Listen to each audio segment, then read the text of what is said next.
Assalamualaikum and good afternoon, Madam Hamida. I am Fatisha Zani binti Abdul Wahab, and today I would like to deliver my speech on the Malay culture issues.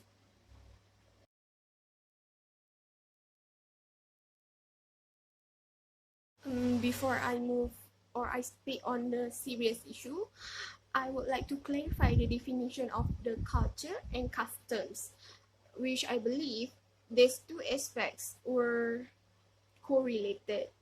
Based on Kamus Dewan Bahasa, culture were defined as the advancement of the way of thinking, common sense, action, and many more. In other words, culture can be defined as the way of life for certain ethnic group that include the social system, economic hierarchy, politics, religions, belief, customs, attitude, and values. Meanwhile, custom can be defined as a customary law that has been passed down by the older generation in few centuries back.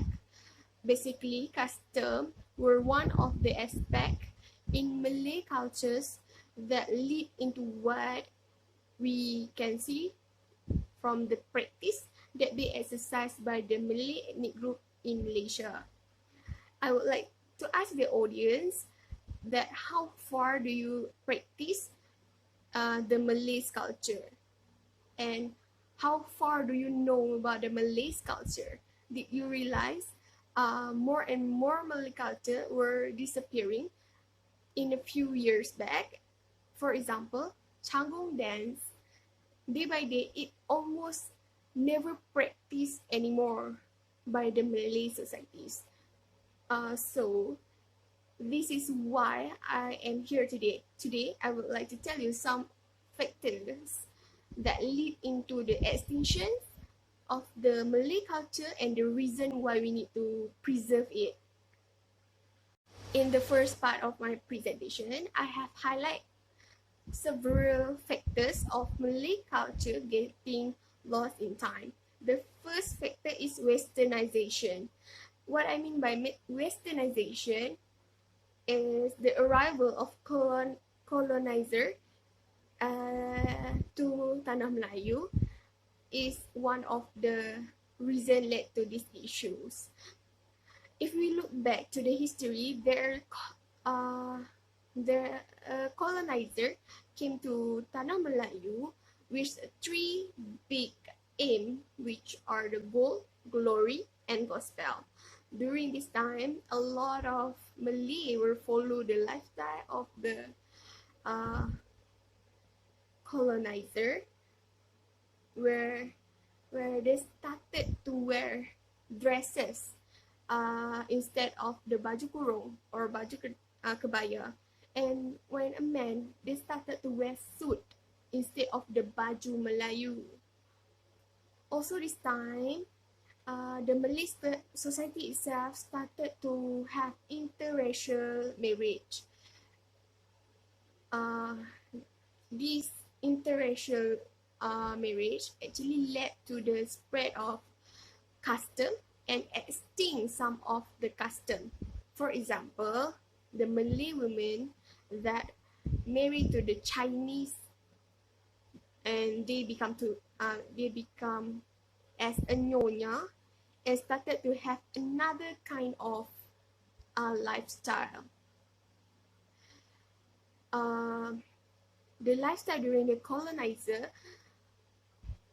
colonialisms also getting more advanced, where we can witness from the Pyramids movie that a lot of Malay women were getting westernized.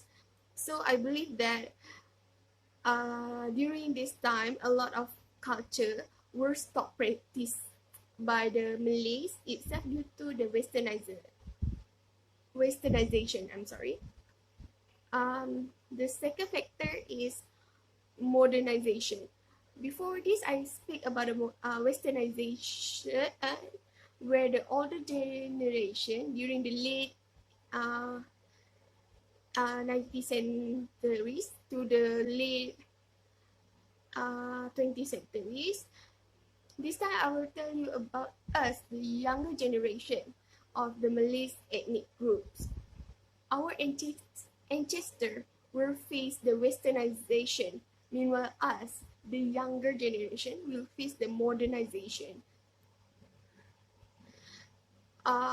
Modernization, we also call it as a globalization, where our lifestyle around the world getting more and more synchronized.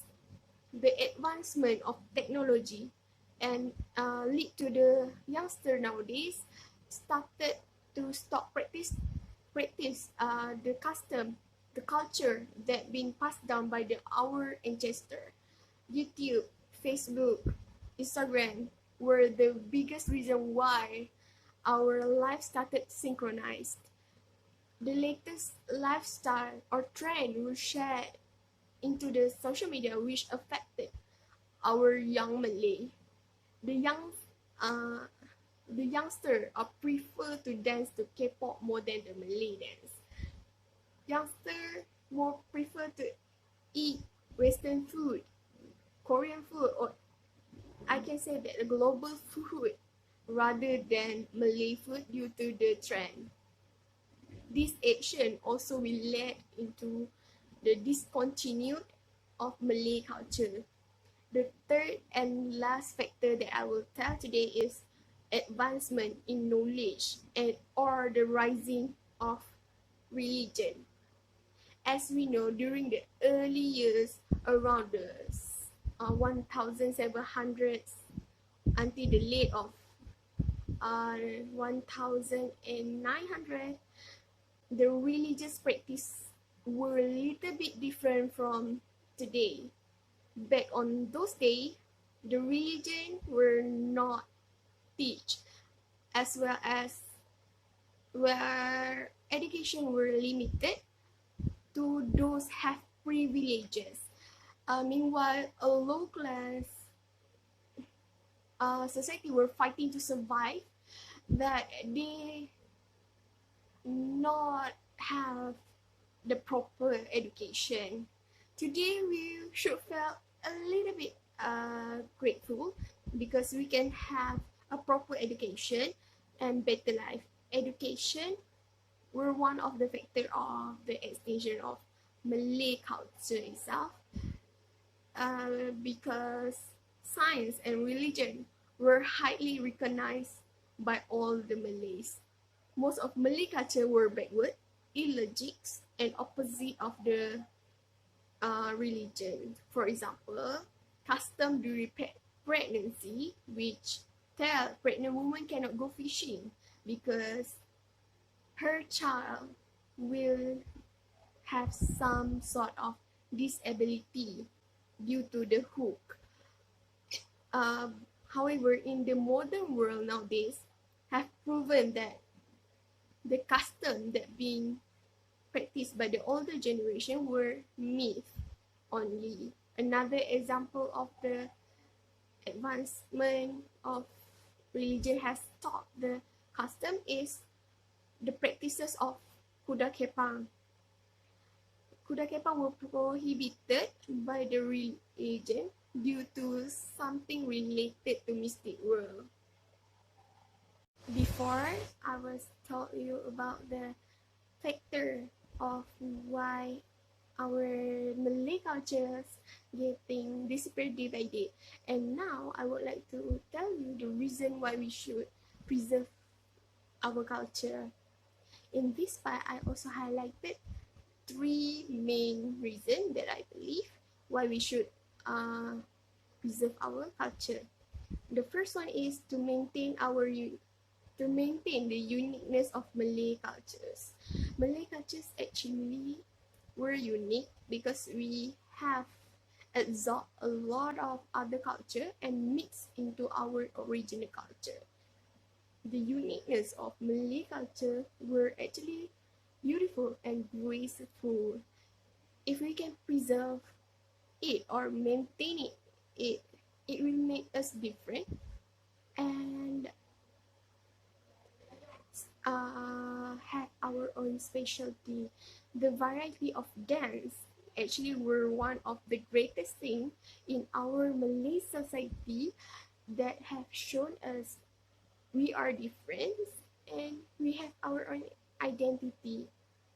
The second reason is our Malay culture can be one of the tourist attraction. A lot of tourists travel all around the world because they wanted to learn about the other culture and their specialty. Let us imagine if the tourists were interested to visit Malaysia for our culture, I believe that that they can benefit us in two ways, which we can spread our culture and lifestyle and gain some revenue to develop our own country to be one of developed country. We can share our culture, customs, food, lifestyle to the global community and become one of the world trend. In addition, this also will help our country to find foreign investor to invest in our country. The third reason is to preserve our culture is to make to actually is to preserve our culture for the younger generation. Imagine we today already witness some of the culture actually would extinct already extinct. So how about the others? How about the next generation? Which as the youngsters or the generation of today's, we should have to maintain and preserve our culture for the next generation. We should start to dance again, to have the pantun concert while the ladies were dancing, and then the ladies were dancing to the pantun or the goring dance. The continuation of this culture will not only for the younger generation, but to us to get more socially active in our community, spread the beauty of our culture, and get to communicate with people, which I believe will help us to gain some of soft skill. As for conclusion, we as Malay people should embrace and practice our culture ourselves, because no one or another ethnic group will practice it for us. If we stop practice our own beautiful culture, soon our culture will extinct and will only on a book or museum. With that, I end my speech and thank you for listening.